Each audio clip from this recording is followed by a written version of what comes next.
दोस्तों नमस्कार। मैं अखिलेश अपने यूट्यूब चैनल स्टडी मंत्रा पर आप सब लोगों का हार्दिक स्वागत करता हूँ। और आज का वीडियो बहुत खास है। आज मैं किसी पढ़ाई का वीडियो लेके आपके सामने हाजिर नहीं हूँ। आज का जो मेरा वीडियो है वो आप लोगों को स्पेशली अभिभावक और बच्चों दोनों को एड्रेस है। मेरे मन में एक सवाल आता है कि आखिर पूर्वांचल पिछड़ा क्यों हुआ है पढ़ाई के क्षेत्र में। और जितना मैंने अपने स्रोतों से जज किया है उसमें कुछ मेन कारण जो मेरे को समझ में आते हैं वो ये है कि पहला तो माँ बाप अपनी पढ़ाई पे ध्यान नहीं देते।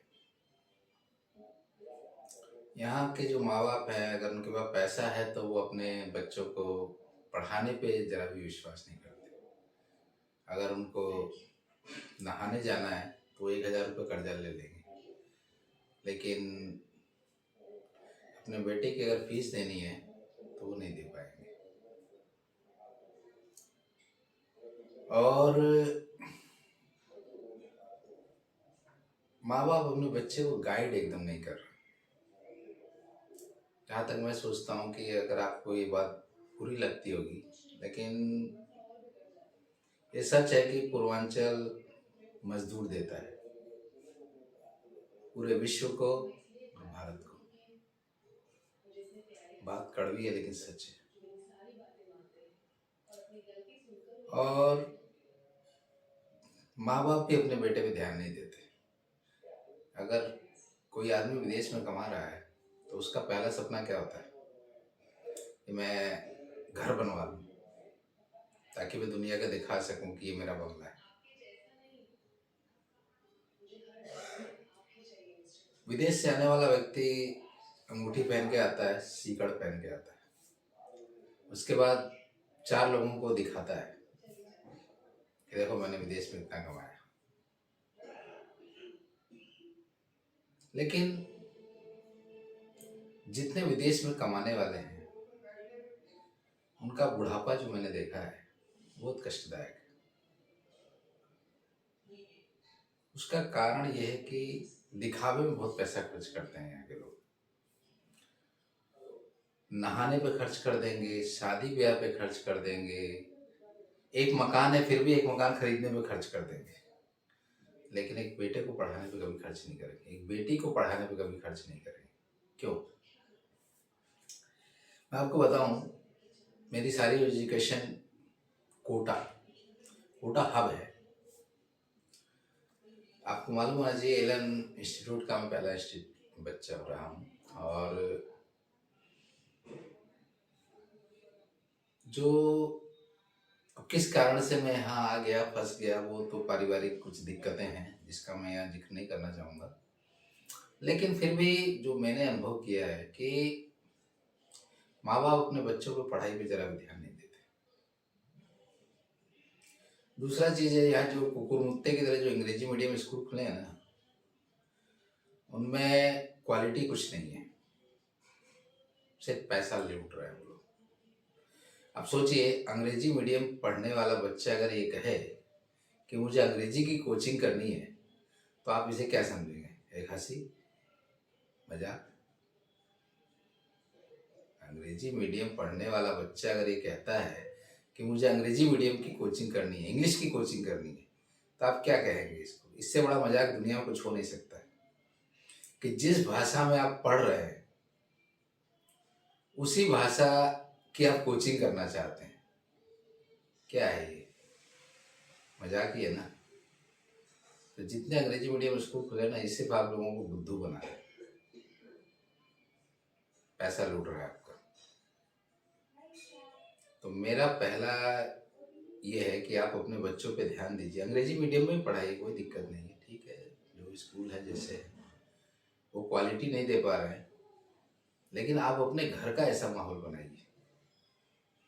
आप कुछ ना करिए अपने बच्चों को, आपका बच्चा सिर्फ आप देखिए कि उसको बैठा दीजिए, पढ़ना सीखे, किताब पढ़ना सीखे। अंग्रेजी मीडियम के जो बच्चे होते हैं ना, मैंने कई बार पढ़ाया बच्चों को, वो तोते की तरह रटते रहते हैं।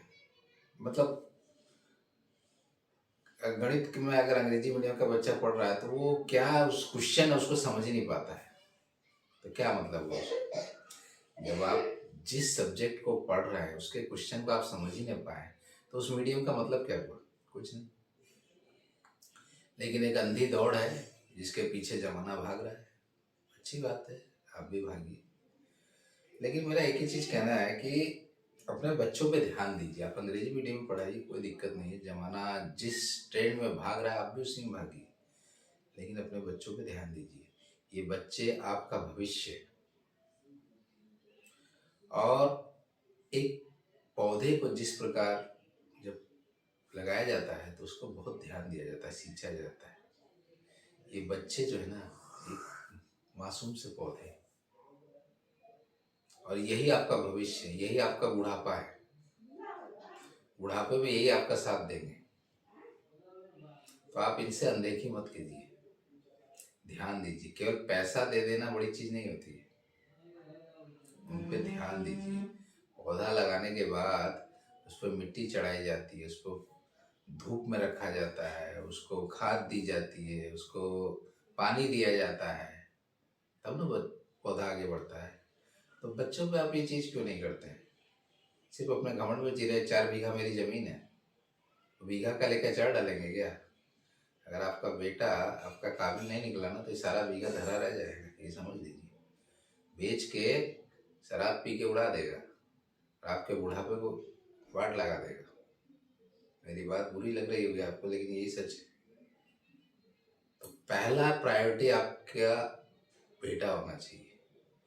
आप पैसे को अपनी प्रायोरिटी दे रहे हैं, लेकिन फर्स्ट प्रायोरिटी मानो आपका बेटा, आपका परिवार, यही आपकी फर्स्ट प्रायोरिटी है, न कि पैसा।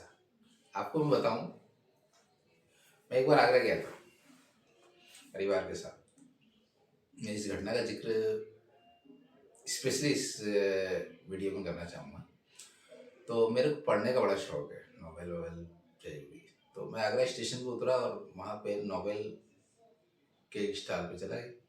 मेरे साथ मेरा लड़का था। तो एक बुजुर्ग आदमी मिले मुझे, तो ऐसे ही मैं किताब देख रहा था, वो आए, बोले ये आपका लड़का है? मैंने कहा हाँ सर मेरा लड़का है। कहिए। कह रहे मुझे एक ही बात कहना है आपसे। पता नहीं क्या देखा उन्होंने जो मुझसे ये बात कही। ये बात गौर करिएगा इस चीज़ को, जो मैं आपसे बात बोल रहा हूँ ये बहुत इंपॉर्टेंट बात है। उन्होंने कहा कि ये लड़का ब्लैंक चेक है, इसको पढ़ाइएगा। ब्लैंक चेक का मतलब समझते हैं? ब्लैंक चेक का मतलब ये है कि चेक कोई भी अमाउंट आप अपनी मर्जी से भर लीजिए।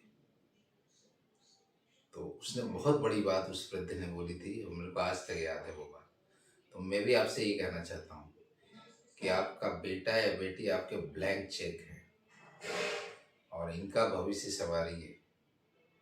सोना चांदी जमीन इससे कुछ नहीं होने वाला है।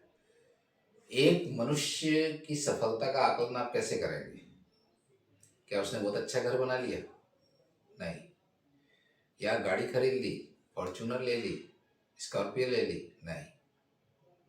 मेरे अनुसार एक मनुष्य की सफलता का आकलन ये हो सकता है कि यदि वो आने वाली पीढ़ी को, यानी अपने बेटा बेटी को अपने से ऊंचा पहुंचा दे तो वही उसकी सफलता है। अगर वो बाप मजदूर है तो अपने बेटे को अगर क्लर्क भी बना दे या ऑफिसर बना दे या किसी प्राइवेट कंपनी में अच्छी पोस्ट पे पहुंचा दे या जितना वो कमा रहा है उससे ज़्यादा पहुंचा दे तो ही वो सफल है। धन दौलत सफलता का आकलन नहीं हो सकता है। आप घमंड में किसी को दिखा दीजिए कि मेरे पास इतना पैसा है, उसका कोई मतलब नहीं, क्योंकि पैसा जो है ना जितनी तेजी से आता है उतनी तेजी से चला जाता है। लेकिन यदि आप अपने बेटे या बेटी को सफल कर देते हैं तो वो सफलता स्थायी होती है और वही असली सफलता है। तो मेरा आप लोगों से बस इतना ही हार्दिक विनम्र निवेदन है कि आप अपने बेटा और बेटी को अच्छे से पढ़ाइए, उनको सफल बनाइए। वो क्षेत्र कुछ भी हो सकता है, नौकरी, प्राइवेट नौकरी, सरकारी नौकरी, बिजनेस, कुछ भी हो सकता है। कि कुछ बच्चे आप कहेंगे कि मेरा बेटा पढ़ने में तेज नहीं है, मैं मान सकता हूँ आपका बेटा पढ़ने में तेज नहीं, उसको बिजनेस की तरफ आकृष्ट करिए, उसका देखिए उसका इंटरेस्ट किस तरफ है, उसको सिखाइए कुछ काम। मैं आज एक घटना का जिक्र करूंगा। मैं एक स्कूल में पढ़ाता हूँ, नाम तो नहीं बताऊंगा, जाने दीजिए।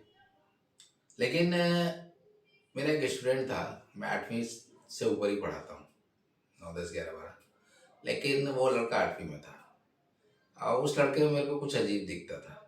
तो वो बहुत विज्ञान के प्रयोग व्योग करके लाता था। तो लेकिन उसका पढ़ाई में इंटरेस्ट नहीं था। मैंने कहा यार क्या कह रहा है, सर मेरा पढ़ाई में इंटरेस्ट नहीं है, मैं कुछ सीखना चाहता हूँ। मैंने उसको एडवाइस किया कि वो तुम ऐसा है कोई मशीनी काम सीख लो। 8वीं में उसने पढ़ाई छोड़ दी, आगे की कि नहीं की मालूम नहीं, हो सकता 10वीं तक किया हो। लेकिन आज की डेट में वो 12वीं में होता। जानते हैं लोग कितना पैसा कमाता है? 50,000 रुपये मंथली। विश्वास करेंगे? यही सच है। वो लड़का आज 50,000 मंथली कमाता है और रिलायंस डिजिटल में वो काम करता है। मैं उस लड़के का नाम भी नहीं लेना चाहूँगा, लेकिन मैं इस उदाहरण के थ्रू इसको पेश कर रहा हूँ कि ऐसा नहीं है कि आपका बच्चा अगर पढ़ाई में अच्छा नहीं है तो इसका मतलब वो बेकार है। उसका इंटरेस्ट देखिए किस तरफ है। अगर आपके पास अपॉर्चुनिटी है, आपको मालूम है कि एक कुक, एक जो खाना बनाता है जिसको आप बहुत हे दृष्टि से देखते हैं कि ये खाना बनाता है, क्या कमाएगा, लेकिन अगर कुकिंग में उसका इंटरेस्ट है ना, तो 5 स्टार होटल में कमाने वाले कुक की सैलरी एक सॉफ्टवेयर इंजीनियर से भी ज़्यादा होती है। आप विश्वास करेंगे? नहीं करेंगे, लेकिन यही सच है। तो अपने बेटे की प्रतिभाओं को, अपने बेटी की प्रतिभाओं को पहचानिए और उसको आगे बढ़ाइए। यही सफलता, असली सफलता है। और मेरा बस आप लोगों से यही निवेदन है कि पूंजी जो है ना, वो अपने बेटा बेटी को समझिए, न कि पैसे को। पैसा आनी जानी चीज़ है, लेकिन ये बेटा बेटा जो है ना, बेटा और बेटी, ये स्थायी, अगर आप इनको सफल बना देते हैं तो यही आपके जीवन की सच्ची सफलता है। इसी के साथ मैं आप लोगों से धन्यवाद देता हूँ कि आपने मेरी बात को सुना और मैं आशा करता हूँ कि आप मेरी बात को समझ पाए होंगे। तो प्लीज़ अपने बेटों पे खर्च कीजिए, अपने बेटों के भविष्य पे खर्च कीजिए, अपने बेटियों के भविष्य पे खर्च कीजिए, ना कि फालतू सोना चांदी पे। कुछ नहीं होने वाला इससे, सिर्फ ये दिखावा है, कुछ नहीं होगा। बेटा और बेटी ही आपकी असली पूंजी है और इन्हीं पे आप सबसे ज़्यादा पूंजी लगाइए, तो ही आप सफल होंगे। इस वीडियो को देखने के लिए धन्यवाद। और मेरा आप लोगों से निवेदन है कि मेरे इस वीडियो को ज़्यादा से ज़्यादा लाइक करें, शेयर करें, सब्सक्राइब करें और इस वीडियो को ज़्यादा से ज़्यादा देखें ताकि लोगों को पहुंचाएं। इसको शेयर करें ताकि जितनी पूर्वांचल की जनता है वो समझ सके कि पैसा असली सफलता नहीं है। असली सफलता है कि आप अपने बेटे बेटी को अच्छे मुकाम तक पहुंचा सकें। इस वीडियो को देखने के लिए धन्यवाद।